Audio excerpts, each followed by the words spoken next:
Friends, welcome to Summu logs. ఈరోజు మనం చికెన్తో వడలు చేసుకుందాం. దానికోసం ముందుగా చికెన్ తీసుకొని ఎండుమిర్చి, అల్లం వెల్లుల్లి పేస్ట్, ధనియా పౌడర్, గరం మసాలా, సాల్ట్ వేసుకొని మిక్సీకి కొంచెం బరకగా గ్రైండ్ చేసుకుందాం.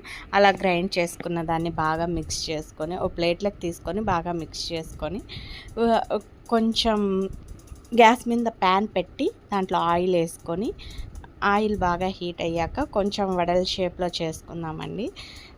అటు సైడ్ రైస్ పెట్టాము చూడండి, రైస్ అవుతుంది. అటు సైడ్ ఆల్రెడీ చికెన్ ఫ్రై చేసి పెట్టాము. ఈ వడలన్నీ వేసుకొనేసి ఆయిల్ చాలా తక్కువ పడుతుందండి, ఒక 6-7 టేబుల్ స్పూన్స్ అయితే సరిపోతుంది. హెల్త్కి కూడా చాలా మంచిది, ఓవర్ హీట్ కాకుండా, ఓవర్ ఆయిల్ కాకుండా చాలా బాగుంటుంది.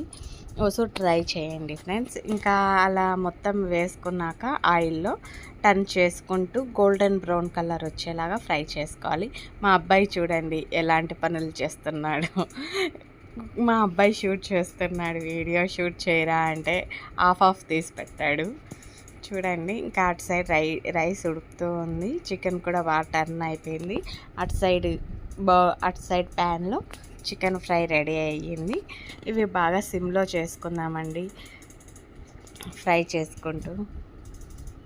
ఇవి బాగా చూడండి, వంట చేయాలంటే క్లీనింగ్కే సరిపోతుందండి. హ్యాండ్స్ ఎన్నిసార్లు క్లీన్ చేసుకోవాలో ఏమో, 4 టైమ్స్ అయితే క్లీన్ చేసి ఉంటాను ఆ కొన్ని చికెన్ వడలు వేయడానికి. ఫైనల్లీ మన చికెన్ వడలు రెడీ. ఇలా ఆనియన్ నిమ్మపండు రసం వేసుకుందాం. Please like, save and subscribe. Bye.